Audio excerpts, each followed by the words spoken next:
Hi friends, फिर एक बार social में आपका हार्दिक स्वागत है। कुलदीप भौतिक आपके सामने इंट्रोड्यूस करेंगे 12th का पेपर लैंग्वेज इंग्लिश, जो कि बहुत ही अहम भाग है। और आप ये अच्छे से जानते हैं कि आने वाले टाइम में जो आपका पेपर आएगा, समय कम है, अवधि कम है और बहुत कुछ करना है। आज हमारे बच्चे जेईई और नीट के चलते स्टेट बोर्ड की तरफ ध्यान देने के लिए उतने ज़्यादा रुझान नहीं दिखते। समय की कमी की वजह से एक ऐसा शॉर्टकट ढूंढना चाहते कि कम से कम समय में उनको ज़्यादा से ज़्यादा और अच्छे से अच्छा बेहतरीन मिल पाए।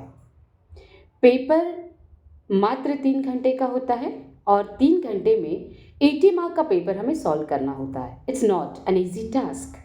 अगर हम बोले कि बहुत ही आसानी से हम कुछ कर लेंगे और ये पॉसिबल भी होगा, so it's really not possible. हमें कोशिश ये करना है समय कम लगे लेकिन बेहतरीन दे, सही सॉल्व करें और उसी के लिए कुछ ट्रिक्स हम यूज़ कर सकते हैं। ठीक है, सबसे पहले पेपर इंट्रोड्यूस कराते वक्त जिन बच्चों ने आज तक 12th स्टैंडर्ड की इंग्लिश वर्कबुक या टेक्स्ट बुक नहीं देखी है, वो ये देख ले। ठीक है, क्या आपको दिख रही है? ये फ्रंट पेज है जिसका इंडेक्स अगर आप देखें तो 4 हिस्सों में डिवाइड किया गया है। पूरा का पूरा सिलेबस 4 हिस्सों में डिवाइड किया गया है और यकीन जानिए उन 4 हिस्सों के अलावा कुछ और आपका स्टेट बोर्ड नहीं मांगता है ना। अगर आप देखें तो सेक्शन में ये डिवाइड किया गया है, section first, second, third and fourth. First section जो आपका प्रोज सेक्शन मतलब चैप्टर्स लेसन से रिगार्डिंग है। सेकेंड सेक्शन जो है वो पोइट्री रिगार्डिंग है, जिसमें पोएम्स एंड रिगार्डिंग अप्रिसिएशन हिस्सा कंप्लीट होता है। आप देखेंगे कि 10 मार्क्स के आपके क्वेश्चन आंसरिंग रहते हैं और उसी में 4 मार्क का आपका अप्रिसिएशन ये पोइट्री सेक्शन आपको प्रोवाइड करता है। ठीक है, थर्ड सेक्शन अगर हम बोले तो वो है हमारा राइटिंग स्किल सेक्शन। हाँ, ये हमारे लिए प्लस पॉइंट है। हमारा राइटिंग स्किल सेक्शन हमारे कोर्स बुक से ही आ रहा है। रिमाइंडेड, हमारा राइटिंग स्किल पोर्शन हमारे टेक्स्ट बुक कोर्स बुक से ही आ रहा है। ये 11th standard plus 12th standard के इंग्लिश टेक्स्ट बुक के जरिए ही आपको प्राप्त होगा। आपको कहीं और भटकने की जरूरत नहीं पड़ेगी।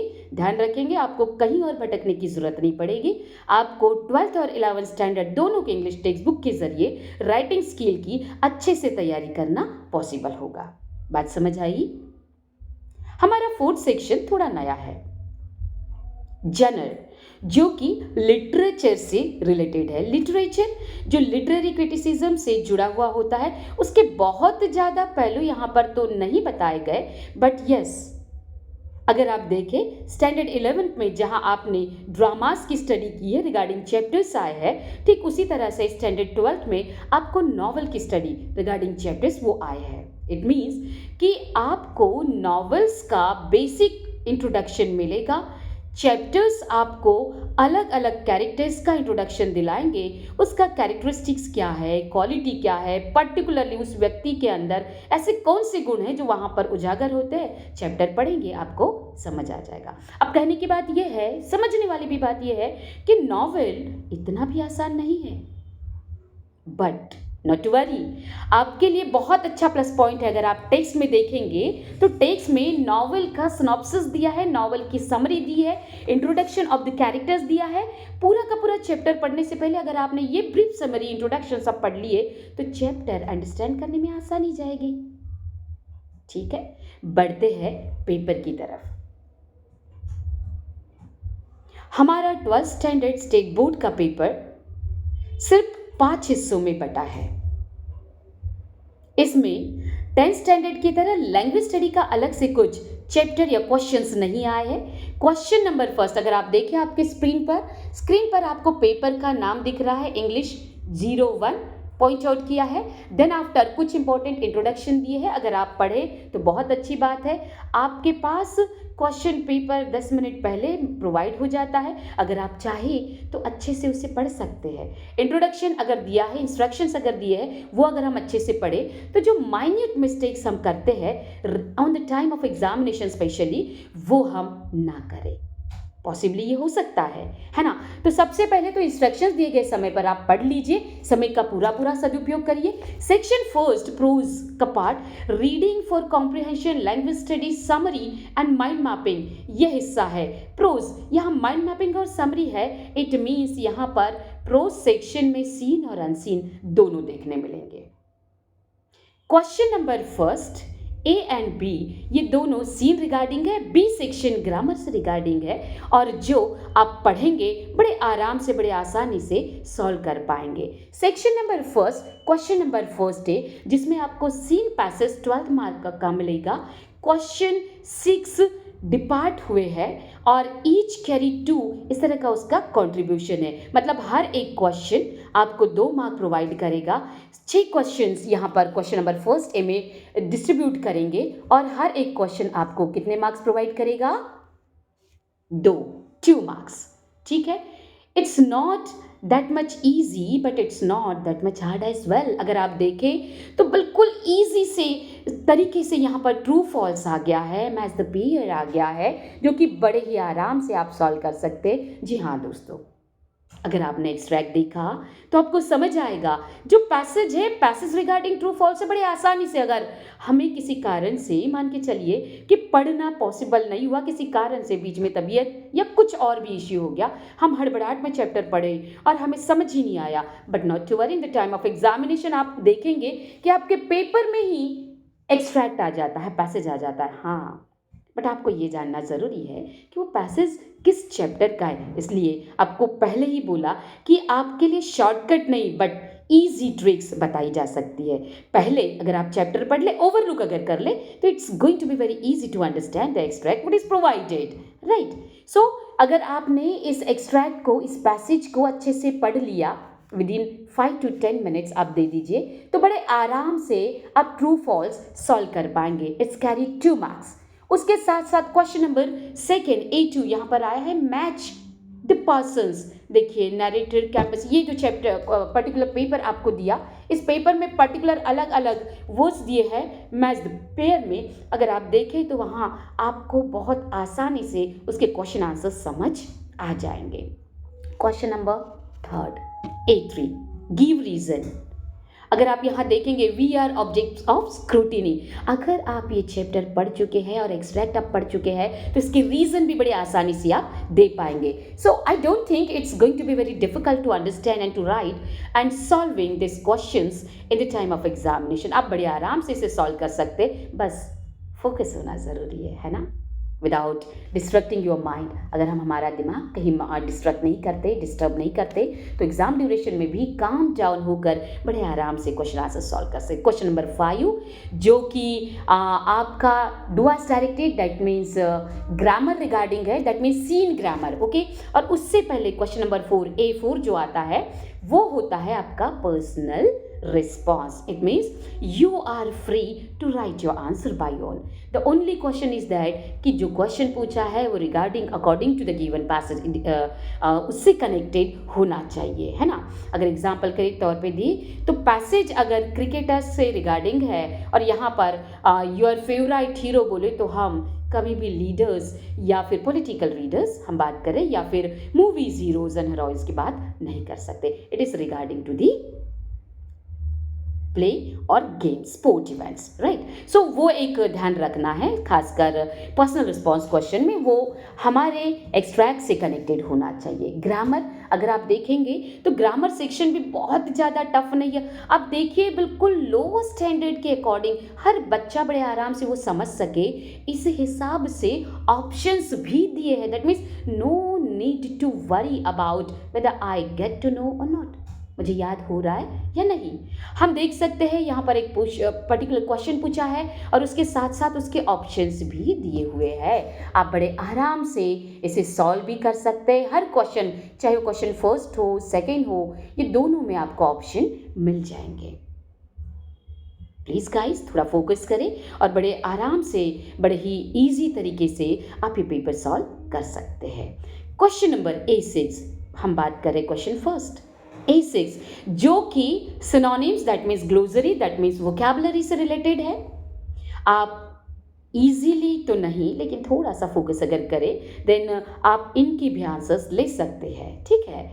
उसके बाद आ रहा है बी सेक्शन, जो लैंग्वेज स्टडी मीन्स ग्रामर से रिगार्डिंग है, जो आउट ऑफ एक्सट्रैक्ट रहेगा। बट अगर आप देखें और ऑब्जर्व करें तो आपको पता चलेगा ये भी उतना डिफिकल्ट नहीं है। इनडायरेक्ट नरेशन जो हमने 10 तक अच्छे से पढ़े, समझे और उसे सॉल्व भी किया है, इसे उतना ज़्यादा ध्यान देने की ज़रूरत नहीं। अगर आपने थोड़े से स्ट्रिक्ट रूल्स इसके फॉलो कर लिए तो इसे भी सही तरीके से आप सॉल्व करेंगे। ठीक उसी तरह से question number first, second, third भी यहाँ पर ऑप्शन दिए। सबसे बड़ी बात अब देख लीजिए, स्क्रीन पर आपको दिख रहा होगा ये जो जंबल हो रहा है, ये ऑप्शन दिए है। इट मीन्स अगर हमें कुछ सूझ नहीं रहा है, कुछ याद आ रहा है, हल्का सा कुछ रिमाइंड हो रहा है, कुछ भूला जा रहा है, तो आपके पास ये ऑप्शन भी है।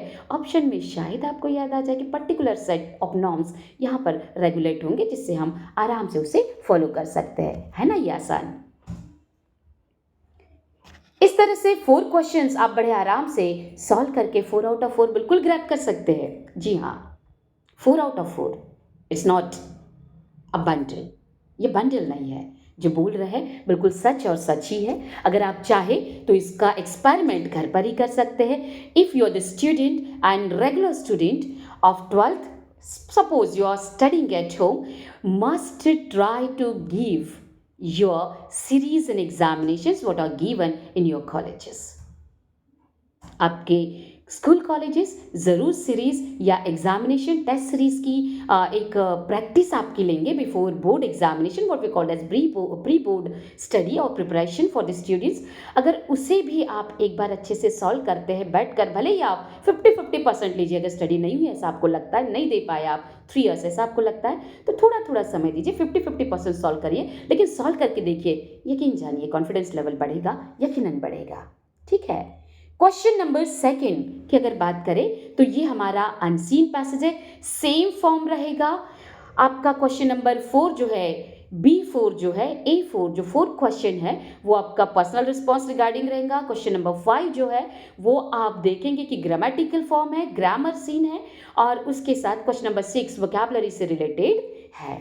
उम्मीद करते हैं आप इस पेपर को बहुत अच्छे से ध्यान से समझेंगे, पढ़ेंगे और स्टडी भी करेंगे। अच्छा रिस्पांस दीजिए, आपका यकीनन अच्छा स्कोर बनेगा बोर्ड एग्जामिनेशन में। फिर एक बार आने वाले बोर्ड एग्जाम के लिए आपको बहुत सारी शुभकामनाएं। अच्छे से सॉल्व करिए।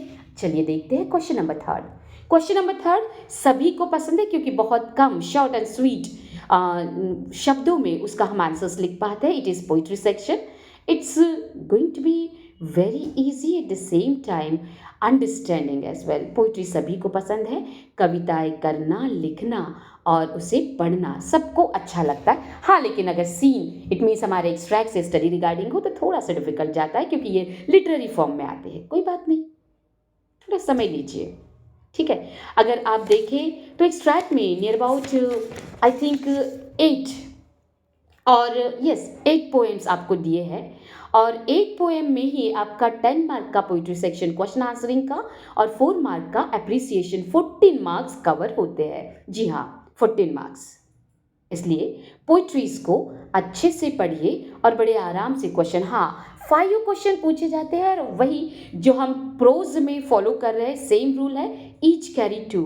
हर एक क्वेश्चन 2 मार्क कैरी करता है, मतलब each question equally having weightage in this poetry form, poetic form, है ना।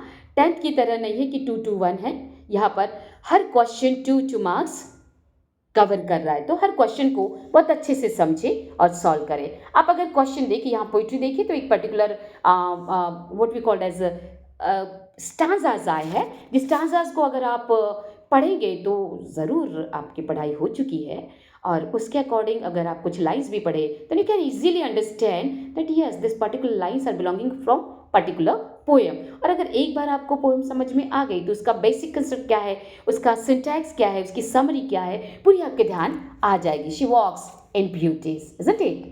She walks in beauties. So ऐसे में ये पोएम अगर आप अच्छे से पढ़ी हुई है तो आपको बड़ी आसानी जाएगी। नहीं पढ़ी है तो कोई बात नहीं, आप अंडरस्टैंड करिए, समझने की कोशिश करिए, कुछ ना कुछ तो याद ज़रूर आएगा। और अगर आप पोइट्री पोर्शन में आप देखें तो क्वेश्चनिंग आप देखिए, इतना अच्छा फॉर्म है। Select and write. I'm going to read some lines. Okay, this is question. Select and write two statements from the given list which justify the theme of the poem. कुछ नहीं तो कम से कम जब वो एक्सट्रैक्ट हम पढ़ेंगे, वो स्टांजास हम पढ़ेंगे, तो पोएम क्या कहने की कोशिश कर रही है, क्या बताने की कोशिश कर रही है, इतना तो समझ ही जाएंगे। और यहाँ सबसे विशेष बात यह है कि यहाँ पर ऑप्शंस भी दिए हैं और लगभग 3 से 4 ऑप्शन ABCD फॉर्म में रहेंगे।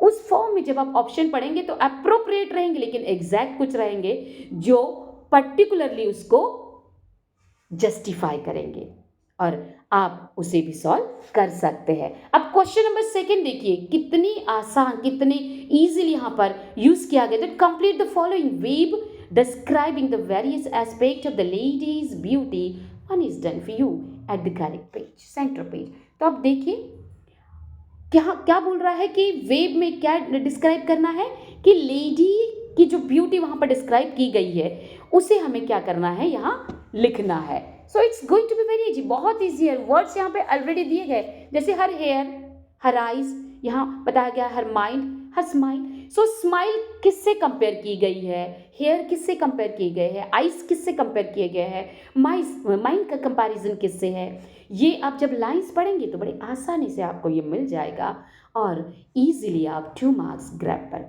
कर पाएंगे। जी हाँ दोस्तों, आसान है,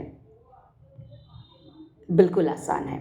अगर आप चाहें तो इसका ट्रायल आप घर पर अभी जैसे ये वीडियो आप देखें कर सकते हैं कि जो हम बोल रहे हैं वो सही है भी या बस हवा में उलझुल बातें हैं। ट्राई कर लीजिए, एग्ज़ाम के लिए ज़्यादा समय नहीं है। अगर आप एक्सपेरिमेंट कर ले और आप पुख्ता हो जाए कि हाँ जो बताया जा रहा है, जो किया जा रहा है, सही गाइडलाइन मिल रही है और अगर हम इसे फॉलो करें तो यकीनन अच्छा स्कोर ग्रैब कर सकते हैं, स्पेशली इंग्लिश में। तो ज़रूर इसे फॉलो करिए, go through it. Okay, question number 3 आप देखिए, right your idea of a beautiful person in your own words. हाँ, ये पर्सनल रिस्पॉन्स है। यस, यहाँ क्वेश्चन नंबर 3 A3 के फॉर्म में पर्सनल रिस्पॉन्स आया है। यहाँ पर आपकी अपनी आइडिया ब्यूटीफुल पर्सन के बारे में लिखनी है। Then you are free to write by own. हाँ, यहाँ पर ग्रामेटिकल कंस्ट्रक्शन ज़रूर देखा जाएगा। और हाँ दोस्तों, आप इस बात का ज़रूर ख्याल रखेंगे, जो क्वेश्चन आप सॉल्व कर रहे हैं वो वेटेज कितना रख रहा है ना।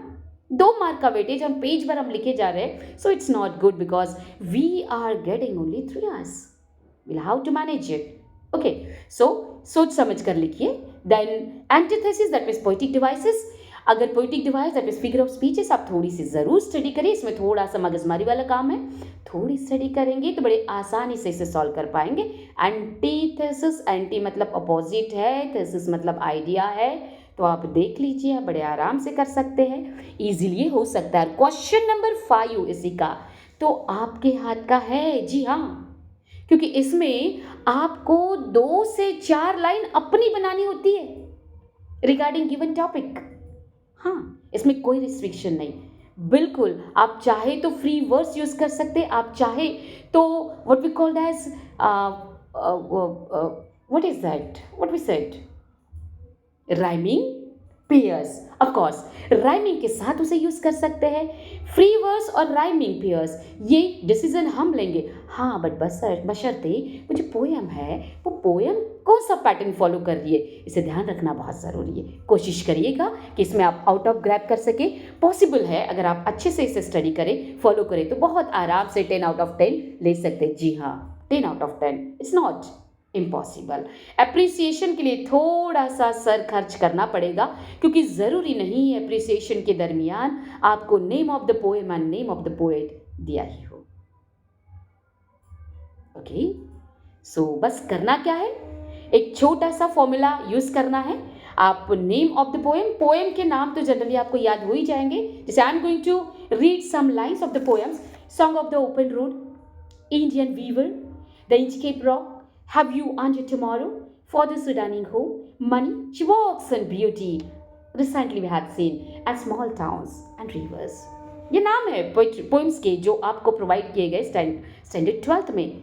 इसके साथ आप इनके जो पोइट है उनका फर्स्ट इनिशियल ऐड कर लीजिए, पर बशर्ते आपको पोइट के नाम याद होने चाहिए। ध्यान रखिए, जॉन कीट्स है अगर है तो, है ना, सैमुअल कॉलरिज है, दिलीप चित्रे है। सपोज ये नाम अगर हमें याद है तो डीसी अगर हमने ऐड कर लिया देन इजीली पॉसिबल है, कर सकते हैं। अगर आप याद हो तो बहुत पहले छोटी क्लासेस में आपको बहुत सुंदर एक कॉन्सेप्ट दिया था जो हमने भी पढ़ा, शायद आपने भी सुना होगा, जिसे हम बोलते हैं डोना काका जी। ऑफ कोर्स डोना काका जी, ये मराठी में हमारे एक टीचर ने बहुत ही समझदारी और होशियारी के साथ हमें सेंसिंग ऑर्गन्स के बारे में याद कराया था। डोना काका जी, डोड़ा नाक कान कातड़ी यानी जीभ, आप समझ सकते हैं। ठीक ऐसी तरह से कुछ ऐसा फॉर्मूला बनाइए कि जिसमें पोएम का नाम आए, साथ में पोइट का नाम भी उसमें ऐड हो जाए। बिल्कुल कर सकते हैं, समय है, बना के देखिए। और ये अगर करें तो आपका अप्रिसिएशन 101% अश्योर्ड है, क्योंकि इसमें बहुत ज़्यादा कुछ लिखना नहीं होता। ठीक है, name of the poem, name of the poet, okay, central idea, the line you like most, poetic devices, a particular line that you gives a particular center, the message that you are getting it। इतना भी अगर लिख लिए तो बड़े आराम से आपको 4 out of 4 मिल जाते हैं। प्लीज ध्यान रखिए। हम बात कर रहे हैं सेक्शन 3 की, राइटिंग स्किल की तरफ बढ़ गए हैं हम। जी हाँ, राइटिंग स्किल सबसे अहम हिस्सा। 10 तक राइटिंग स्किल का पैटर्न और उसकी स्टडी करने के लिए हमें अलग से बुक रेफर करनी पड़ती है। टीचर्स हमें कुछ फॉर्मूलाज देते हैं, कुछ फॉर्मेट्स बताते हैं, उसके तहत हम बहुत सारी प्रैक्टिस करते हैं। प्रैक्टिस तो हो गई, लेकिन 12th स्टैंडर्ड में एक प्लस पॉइंट ये है कि राइटिंग स्किल के लिए हमें बाहर भटकना नहीं पड़ेगा। ऑफ कोर्स हमारे पास पैटर्न है, फॉर्मेट है, क्या आएगा वो भी है। 11th और 12th स्टैंडर्ड के राइटिंग स्किल सेक्शन के अलावा कुछ भी नहीं आने वाला है, आप देख सकते हैं यहाँ पर। ठीक है, हम राइटिंग स्किल के पोर्शन में समरी राइटिंग जो है वो भी है, माइंड मैपिंग वो भी है, नोट मेकिंग वो भी है, ड्राफ्टिंग वर्चुअल मैसेज वो भी है, देन स्टेटमेंट ऑफ पर्पस वो भी है, ग्रुप डिस्कशन वो भी है, ईमेल राइटिंग वो भी है, बुक रिव्यू वो भी है, फिल्म रिव्यू वो भी है। This all are belonging from some from 12th and some from 11th। जी हाँ, अगर दोनों बुक्स आप अपने साथ रख रहे हो, साइमल्टेनियसली स्टडी कर रहे हो, तो यकीन जानिए 4 4 4 4 दैट मीन्स ABCD, ये जो 4 क्वेश्चंस है, जो हर एक क्वेश्चन 4 मार्क्स को कैरी करता है, बड़े आराम से आप 16 में से 16 ले पाएंगे। और अगर नहीं ले सकते तो कम से कम 14 तो ले ही लेंगे। जी हाँ, एक और बात बताएं, आपके हर एक क्वेश्चन के लिए राइटिंग स्किल के, चाहे वो ए सेक्शन ए क्वेश्चन हो, बी हो, सी हो या डी हो, हर क्वेश्चन के लिए 2 अलग से एक्स्ट्रा ऑप्शंस दिए हैं। जी हाँ, इट मीन्स अगर आपको लग रहा है कि आपको ईमेल तकलीफ दे, हम यही देख लेते हैं। स्क्रीन पर आपको पहला जो सेक्शन, पहला क्वेश्चन ए का दिख रहा है, वो है वर्चुअल मैसेज। ठीक है, वर्चुअल मैसेज के साथ यहाँ पर आया है statement of purpose. Statement of purpose के साथ आपके लिए आया है ग्रुप डिस्कशन। अब आपको ग्रुप डिस्कशन नहीं जम रहा है, ग्रुप डिस्कशन कुछ अलग नहीं है। ओके, ग्रुप डिस्कशन कुछ अलग नहीं है, ये हम बोलेंगे डायलॉग राइटिंग्स। जब आपस में एक से ज़्यादा लोग मिलते हैं और जो बातचीत करते हैं, that are called as dialogues. वो डायलॉग है, बस स्टेटमेंट में हमें लिखना है, डायलॉग्स फॉर्म में लिखना है, वही ग्रुप डिस्कशन है। यहाँ पर आपको एक पर्टिकुलर टॉपिक दिया जाएगा और उस बेसिस पर पर्टिकुलर ग्रुप ऑफ 3 or 4 और 2 to 3 पीपल एक साथ रहेंगे और उसके बारे में डिस्कशन करेंगे। Dialogue writing, group discussion. Suppose आपको लग रहा है ये थोड़ा सा सरदर्द वाला है, तो भैया आप स्टेटमेंट ऑफ पर्पस पर बढ़ सकते हैं। स्टेटमेंट ऑफ पर्पस एक तरह से लेटर ही है, बट इन डिटेल। ओके, अगर आपको लगे कि आप लेटर में बहुत माहिर है और आप अपने बारे में, अपनी खूबियों के बारे में बहुत अच्छे से बता सकते हैं, जी हाँ, यहाँ अपनी खूबी बतानी है, बट वहाँ पर्टिकुलर जो आपको पूछ रहा है, क्वेश्चन में जो पूछ रहा है, आपको वही बताना है।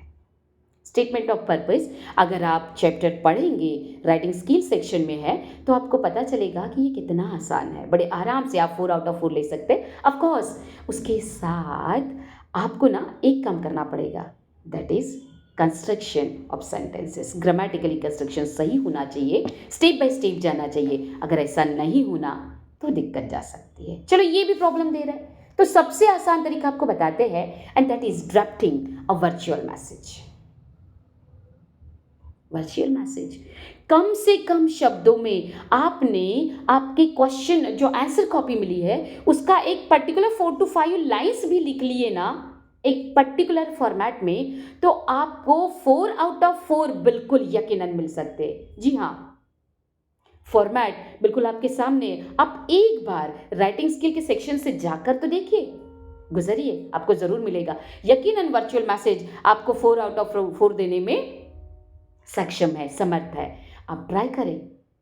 और हमारी राय तो यही है कि जिन बच्चों को स्टेटमेंट ऑफ पर्पस में दिक्कत है या ग्रुप डिस्कशन में भी, डायलॉग राइटिंग में भी दिक्कत है, तो सीधा सीधा वर्चुअल मैसेज पर जंप कर ले, इस पर स्टडी कर ले, अच्छे से स्टडी कर ले। इसमें कुछ भी नहीं है। फोनिक कन्वर्सेशन होता है, डोर टू डोर कन्वर्सेशन हो सकता है। उस कन्वर्सेशन के जरिए पर्टिकुलर एक मैसेज पर्टिकुलरली किसी को देना होता है, कन्वे करना होता है, बट वो व्यक्ति वहां नहीं मिलता। किसी थर्ड पार्टी को आप वो मैसेज देते हैं, यकीनन वो व्यक्ति वहां रहे तो जिसको मैसेज देना है वो दे देगा, लेकिन अगर किसी कारण से उसे फिर से बाहर निकलना पड़े तो वो मैसेज जिसके लिए था उसे तो मिलना चाहिए। तो उस पर्टिकुलर टाइम में हम जो मैसेज छोड़ते, बिल्कुल कम से कम समय में, आपके ऑफिस से पर्टिकुलर कोई आए थे जिन्होंने आपके लिए ये मैसेज छोड़ा, ये टाइमिंग है, मीटिंग का टाइम ये था, वो प्रीपोन हुआ, पोस्टपोन हुआ, आपको इतने इतने बजे यहाँ पर पहुंचना है, बात खत्म। बस इतना ही। किसके जरिए मैसेज मिला और किसने मैसेज दिया ये जरूर लिखना होता है at the end, at the beginning किसके जरिए मिला। बात समझ आ रही है? कम से कम शब्दों में ज़्यादा से ज़्यादा एक्सप्रेस यहाँ होता है और आउट ऑफ मार्क्स मिलने की चांसेस यहाँ बढ़ जाते हैं। कहाँ? Virtual message. ठीक है, अब क्वेश्चन नंबर बी देखें। यहाँ पर भी एक ही है, ईमेल यहाँ पर आपको दिख रहा है, उसके बाद स्क्रीन पर रिपोर्ट राइटिंग दिख रही है, उसके बाद इंटरव्यू दिख रही है। ठीक है, तो तीनों में से कोई, अगर आपको ईमेल बहुत अच्छे से जमता है तो आप ईमेल की तरफ बढ़िए, it's just kind of writing, letter you can go through. अगर रिपोर्ट राइटिंग आपकी बहुत अच्छी है तो आप रिपोर्ट राइटिंग की तरफ बढ़ सकते हैं, वो भी बहुत अच्छा सेक्शन है। इंटरव्यू तो सबसे बढ़िया, सबको अच्छा लगता है भाई क्वेश्चनिंग, आप बिल्कुल कर सकते हैं। हाँ, बट एक काम ज़रूर करना है, ये जो 3 ऑप्शंस है इसके अलावा चौथा नहीं आएगा, और ये जिस तरह से इसका सीक्वेंस है ना उस सीक्वेंस से ही आएंगे। तो आप मान के चलिए कि क्वेश्चन नंबर फर्स्ट अगर है, ए सेक्शन जो है, तो आपको जैसे कि बताया, या तो वर्चुअल मैसेज या फिर स्टेटमेंट ऑफ पर्पस या फिर ग्रुप डिस्कशन। अब तीनों में से कोई एक बिल्कुल परफेक्ट करके रखिए। इसका ये मतलब बिल्कुल भी नहीं है कि बचे हुए 2 को आप छोड़ दें, आप उनको ओवरलुक जरूर करें। क्या पता वर्चुअल मैसेज हमने अच्छे से किया और वहां पर ऐसा कोई टॉपिक आ गया जो हमें जम नहीं रहा है, पल्ले नहीं पड़ रहा है, तो कम से कम कुछ तो सेकंड पार्ट चाहिए, तो आप दोनों को थोड़ी स्टडी जरूर कर लेनी है। ठीक उसी तरह से बी सेक्शन में एक ईमेल है, रिपोर्ट राइटिंग है और इंटरव्यू है। आपको जो भी लगे कि इनमें से सही है आप वो कर सकते हैं। आप चाहे तो इंटरव्यू, आप चाहे तो रिपोर्ट, या फिर आप चाहे तो ईमेल, तीनों में से कोई एक। और आप 4 में से कम 3 तो ले ही सकते हैं। 4 तो यकीनन ले सकते हैं, लेकिन कम से कम 3 मिले, दैट इज एक्सपेक्टेड। उसके बाद आप अगर देखें तो question number C, section C, वहां पर भी वही, मतलब क्या स्क्रीन पर आपको दिखाया जा रहा है कि हर एक के 2 और ऑप्शंस है। यहां आप देखेंगे क्वेश्चन नंबर सी में एक स्पीच आया है, आप स्क्रीन पर थोड़ा सा फॉलो करते जाइए, दूसरा कंपेयरिंग है और तीसरा ऑप्शन जो है वो है एक्सपांशन ऑफ आइडिया। ठीक है, एक बार रिपीट कर दे, स्पीच जो कि हमारी और आपकी पसंदीदा है, 10 तक हमने बहुत अच्छे से स्टडी की है, पैटर्न वही है, उसके अकॉर्डिंग ही आपको लिखना है, उस पैटर्न के थ्रू ही लिखना है। और स्पीच में जिस तरह से हम हमारे डिग्निटरीज को डिनोट करते हैं, उनको एड्रेस करते हैं, सेम वही पैटर्न है, उसी तरह से बिगनिंग करनी है। और लिख सके तो उसे बहुत अच्छे से आप लिख सकते हैं। कंपेयरिंग, जी हाँ, कंपेयरिंग कुछ भी नया नहीं है, हमारे डेली लाइफ का ही एक हिस्सा है। हमारी स्कूल कॉलेजेस टाइम में, स्कूल टाइम से लेके कॉलेज तक के हमारे कई सारे प्रोग्राम्स होते हैं। इस प्रोग्राम को हम कंडक्ट करते हैं, होस्ट करते हैं, और उस दरमियान हम जो एक स्क्रिप्ट बनाते हैं कि पहले lamp lighting, then after second, then third, then fourth, अगर हमारा कल्चरल एक्टिविटीज़ है, अगर हमारा कुछ और फंक्शन है, उसके अकॉर्डिंग जो सेटिंग नॉर्म्स है और उनको जिस तरह से हम इंट्रोड्यूस कराते हैं उसके लिए एक अप्लॉजिंग वर्ड्स बोलते हैं, बस वही हमें लिखित में कंपेयरिंग में करना होता है। ठीक है, आसान है, एक बार देखें। और हम तो ये बोलेंगे कि कंपेयरिंग में ज़्यादा मार्क्स स्कोर करने के चांसेस होते हैं, क्योंकि ये सबका पसंदीदा है और बड़े आराम से, कुछ भी ज़्यादा याद करने की ज़रूरत नहीं होती। आपको बस सीक्वेंस याद करना होता है कि कोई अगर कोई फंक्शन हमारे स्कूल कॉलेज में लिया जा रहा है तो उसकी शुरुआत कैसे होती है, उसे भी अगर आपने याद कर लिया, रिमाइंड कर लिया, तो बस आप बड़े आराम से बोर्ड एग्ज़ाम के उस सेंटर में बैठकर उसे सिक्वेंसली लिख सकते हैं और बड़े आसानी से आप 4 मार्क्स ग्रैब कर सकते हैं। ज़रूर देखिए कंपेयरिंग के बारे में। उसके बाद जो थर्ड ऑप्शन आपके लिए दिया गया है वो है एक्सपांशन ऑफ आइडिया। अगर आपका concept short and sweet but straight forward है तो आप यकीनन एक्सपांशन ऑफ आइडिया थ्रू भी जा सकते हैं, ये भी बहुत अच्छा ऑप्शन है। अगर आप section D, question number D पर गए तो यहाँ हमारे पास रिव्यू है, यहाँ पर ब्लॉग है और एक और है अपील, रिक्वेस्ट। ये आप एक तरह से मान के चलिए कि एडवर्टाइजमेंट फॉर्म में भी इसको अप्लाई किया जा सकता है, उस अलग अलग रूप में उसे दिया जा सकता है। अपील अगर करना है तो आप बैनर बना सकते हैं, आप होर्डिंग्स कर सकते हैं, आप चाहे तो एक टैटू बना सकते हैं, आप चाहे तो एक पैसेज फॉर्म, एक स्लोगन बना सकते हैं, कुछ भी कर सकते हैं। तो अपील में ये सब आते हैं। फ्रेंड्स, फास्ट हो रहा है तो इसे रिवाइज कर लीजिएगा, जरूर पढ़िएगा, आपके काम की चीजें हैं। क्या समझ आ रहा है? Appeal, blog and review. Blog भी बड़ा आसान है। आज के मॉडर्न जनरेशन, ऐसा एक भी आपको नहीं मिलेगा जिसे ब्लॉग के बारे में पता नहीं है ना। सो ब्लॉग के बारे में हम ज़्यादा नहीं बताएंगे, लेकिन एक बात है, उसका एक फॉर्मेट है, उस फॉर्मेट के तहत आपको, उस नॉर्म्स और स्ट्रक्चर के तहत आपको जाना है। अगर आप ये लिख रहे हैं तो आपको वो फॉर्मेट पेज आपको बनाना पड़ेगा और उसके थ्रू ही आपको जाना पड़ेगा। ठीक है, उम्मीद करते हैं राइटिंग स्किल का ये हिस्सा आपको बहुत अच्छा स्कोरिंग करेगा और आप स्टडी भी करेंगे। इसे ज़रूर स्टडी करिए जब आप पढ़ते हैं।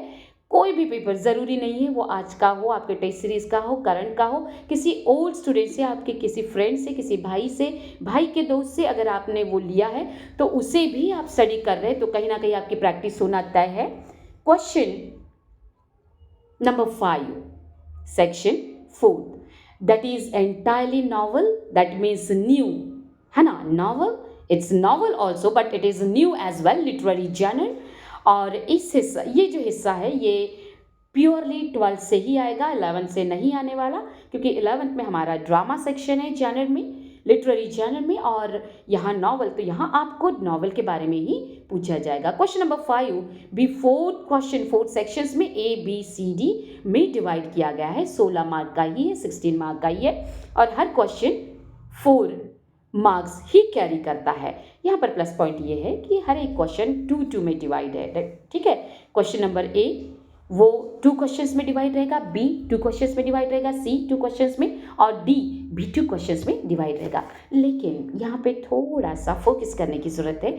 अगर आप देखें तो हमारा पूरा का पूरा जर्नल सेक्शन, नॉवल सेक्शन है, ये भी 4 चैप्टर्स में डिवाइड है। जी हाँ, ज़रा ध्यान दीजिए, 4 चैप्टर्स में डिवाइड है। और इसका एक अच्छा पॉइंट ये है कि ये 4 चैप्टर 4 अलग अलग क्वेश्चंस को कैरी करते हैं। अगर आप देखेंगे क्वेश्चन नंबर A तो आपका chapter first 4.1 that means history of novel से ही आएगा, इसके अलावा कहीं से नहीं। रिमाइंडेड। क्वेश्चन नंबर 5 का A सेक्शन का क्वेश्चन जो है वो 4.1 जर्नल के से ही, मतलब वही चैप्टर से आएगा। अगर आप बात करें B की, क्वेश्चन नंबर B, आप पहले A का देख लीजिए। यहाँ आप देखेंगे तो मैच द कॉलम आया है, स्क्रीन को जरा आप फॉलो कर लीजिए। मैच द कॉलम आया है जिसमें novel, 18th century literature, 2nd and 6th century, newspapers and magazines. अगर आपने थोड़ी स्टडी की हो तो आपको याद आएगा कि ये पूरा का पूरा हिस्सा हिस्ट्री ऑफ नॉवल से आ रहा है। ठीक है, अगर आप सेकेंड क्वेश्चन देखेंगे, ये जो फर्स्ट है मैच द कॉलम, ये 2 मार्क्स का रिगार्डिंग है, और क्वेश्चन नंबर 2 है choose the correct alternative and write the sentence, तो यहाँ पर ऑप्शंस भी है। अब देखिए, the novel that bears more than one level of meaning is called novel. Realistic है, एलिगोरिकल है या हिस्टोरिकल है, तो आपने ज़रूर स्टडी किया। हाँ, यहाँ पर थोड़ा सा स्ट्रेस देने की ज़रूरत है, क्योंकि ये चैप्टर जब आप पढ़ेंगे ये थोड़ा सा ज़्यादा क्रिटिकल है।